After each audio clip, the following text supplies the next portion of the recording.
today's the day that the aircon motor is supposed to get changed out. First thing to do, really, I mean, I've got that supported with a scissors jack, so I've got to take this wheel off. I'm going to have to take that cover off in there. I'm going to have to open up the bonnet, and then underneath there's the big cover which I need to take off so I can actually get access to the motor underneath to undo shit. So yeah, hopefully it's all going to go according to plan. If it doesn't, once I've actually took the cover off, I'll support the car better.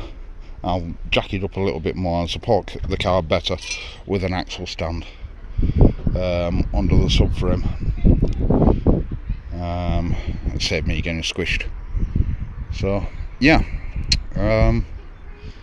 let's just see where we go from here. For the time being, I need to find my bloody keys. Oh, there they are. Right, okie doke. So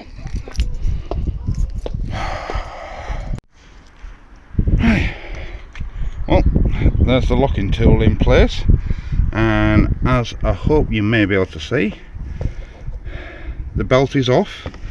Well, kind of.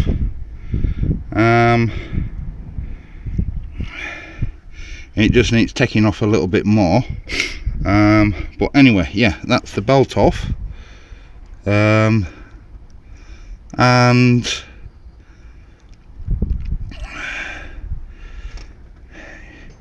it needs a little bit of fiddling around with at the back there, and underneath, but yeah, but no, I'm quite pleased with that. That's worked really well, as you can see, hopefully. Right, that's better. Yeah, and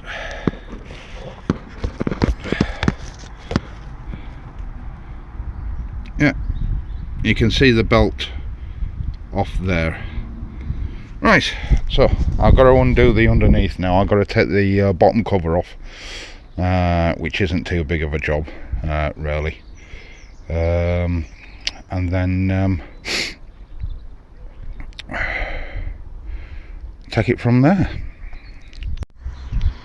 Well, the good news is that it is exactly the same aircon compressor as was on that Mondeo ST, because the pipe, we got a pipe that comes in from the top, we got a pipe that comes in down from underneath and round the back.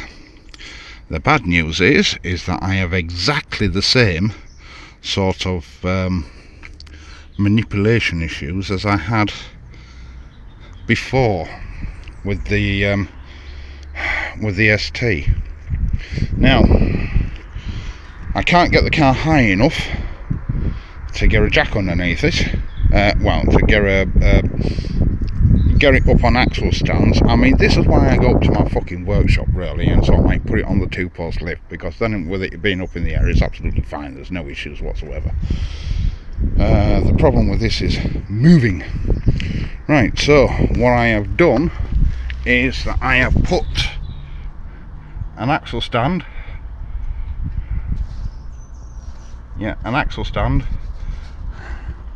right there underneath the subframe, so if the car drops, not only is it going to hit the subframe, but it's also going to drop onto its wheels. I know that they say that it's dangerous to work on a car up on a jack and what have you, but I mean, as long as you take 1 or 2 safety precautions and give yourself some room.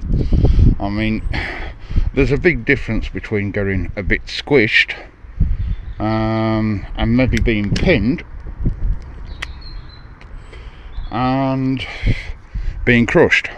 Now, the safety thing about this jack is that, as you can see, hopefully, it's actually got a little runner there for the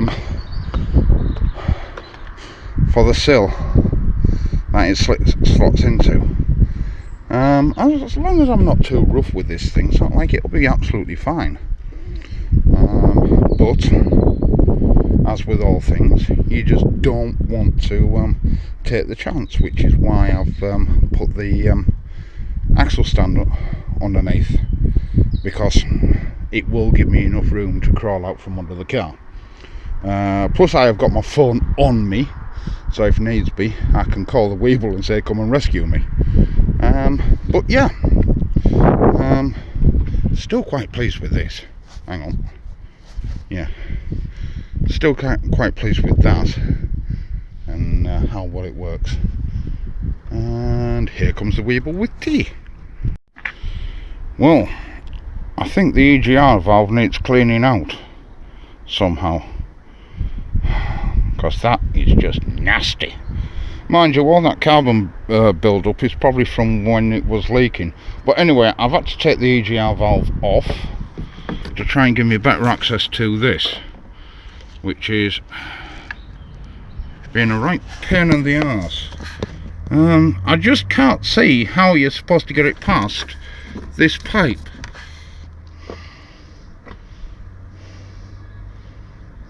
Or how you're supposed to get the fucking thing out. I mean, you know, when I dragged the other one out, I cut this pipe off, I cut that pipe off, and I cut this, whoops, yeah, I cut this pipe off, cut that pipe off, and cut that bottom pipe off, and then lifted it out through the top. But this, I don't know, I have no fucking idea, because I mean, it's not like it means unbolting all the fucking subframe at the bottom, which is a pain in the arse. And I'm not going to do. I'm not willing to do it. I'm not prepared to do it. I can fuck off. Right. Anyway, that's a quick update on what's going on. Right, oh, God, my God. Oh, yuck. Yeah. Right. Oh dear. Right. If when I figure it out, I'll be back. Right, well, it seems, according to the book, that I need to remove the radiator to get this fucking thing out. Now, it would be nice if I could get these out as well, but unfortunately not. Fuckers are refusing to come out. This one came straight out. This one, it moves. This one moves a bit, but not a lot, so I'm going to spray it up with some GT85 and see where I go from there.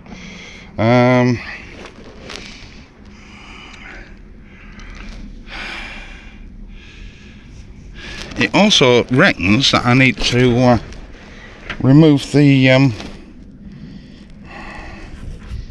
oil cooler, which is that thing there, but I reckon I don't. All I need to do really is just remove the rod.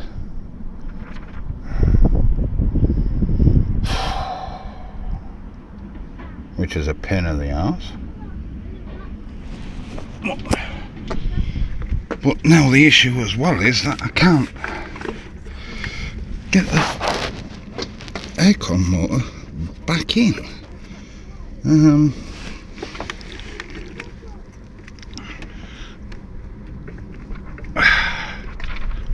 Trying to get this bloody plug out is a pain in the arse as well.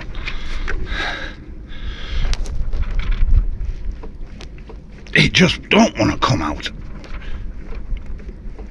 Ugh. So I don't know.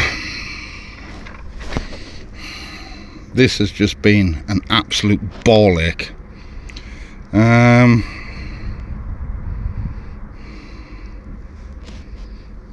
Just having a look here. I'm just wondering whether, if by removing the fan, it might give me enough room to get it out. I don't know. I mean, how's the fan fit? That's the thing. Unless the fan's actually bolted on there somehow, which again is a pain in the backside. Oh dear, what a ball ache this is. Right, if I make any progress, I'll let you know. Well, I thought I was in real trouble because the belt didn't seem as though it was tensioning, and the reason why is because I don't know whether you can see back there. Right, the bolt goes round the tensioner and it actually slipped off the tensioner. Right, I didn't get any footage of the motor being changed out, mainly because I didn't change it. It was just such a ball ache pain in the arse. I mean, I took the EGR valve off. I mean, it's not like at least the EGR valve has now had a good clean out, so I mean, you know, that should stop any warning lights coming on, management lights coming on, because usually it's the EGR valve sticking that causes that. But to be honest, I don't know how that motor drops out. I mean, you can see there, yeah, although it's not like I'm saying that, she's quieter. You know, I don't know why, whether the motor was misaligned or something in the first place, which is quite possible, I suppose. But yeah, let's just flicker on.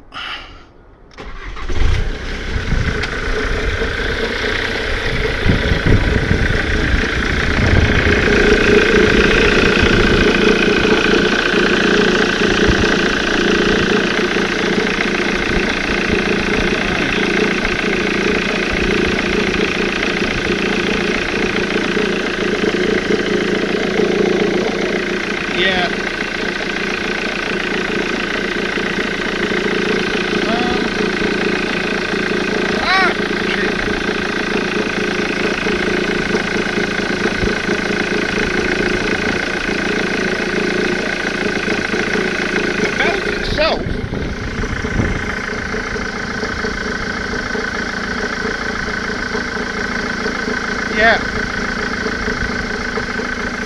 So I don't know. Oh God! Right. I don't know whether this will.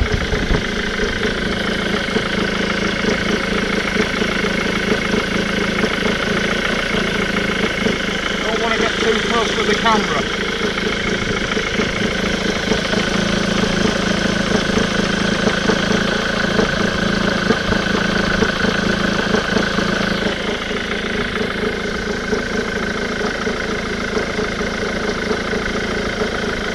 Yeah.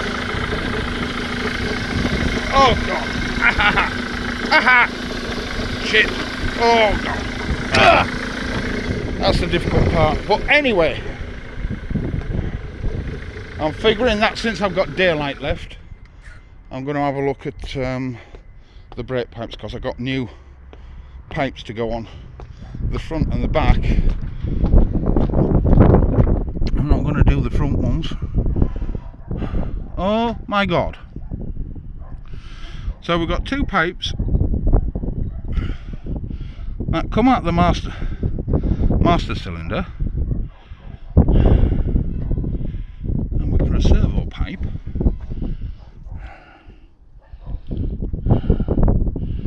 So where does it go to on the ABS unit? What the fuck? Oh dear. Right. Time to consult the manual, I think, and see where they go, and what have you, and then see where I can, because they should go onto an ABS unit. Now I need to find out where the fucking ABS unit is.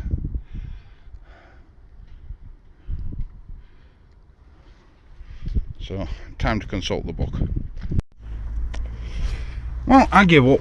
I really do, because the ABS unit is right underneath there. So you need to be right underneath the fucking car to get to it.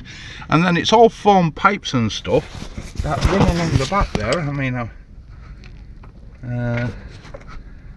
yeah. See, that's a joiner. I'm imagining that's for the clutch or something, but that's a joiner, and just below that kink there's another joiner. Now I would imagine those two joiners go down to the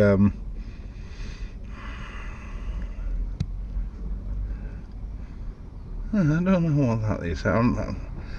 Hydraulic clutch maybe. Well, yeah.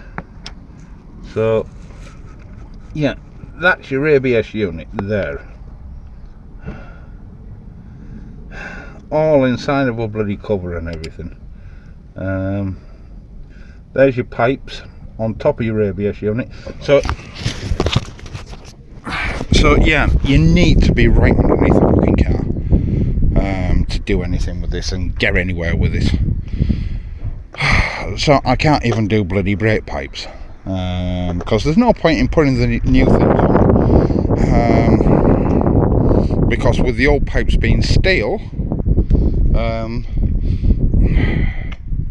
there is always that risk that you can rupture one. Now I can join it with some copper pipe, sort of like steel onto a copper pipe, and do it that way, but I'm not happy with joins, to be honest. That's why I want to take those joins out. So what will happen is that when I actually come to do the brake pipes, they'll actually come from the back there. So we'll get one that will run straight down here, we'll get one that will run straight down there, and we'll get one continuous pipe that goes all the way down to each back corner.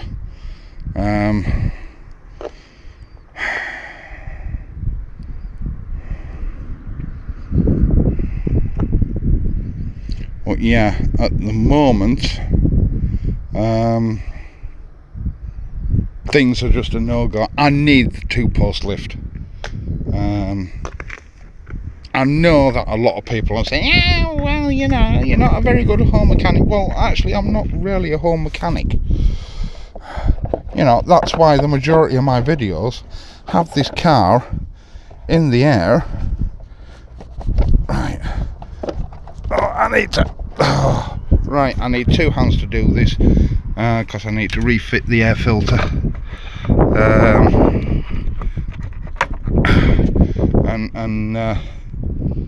Yeah, okay, right, so I'll do another quick update. I'll do a finish off to this video, sort of like once everything's all back together and the wheels are back on and the car's back on the ground. But for the time being, I just need to get on. It's 20 past 2 now. Hang on. Yeah, 20 past 2 now. I mean, it's not like I've been at this, what, 3.5 hours already, and I've got absolutely fucking nowhere with it.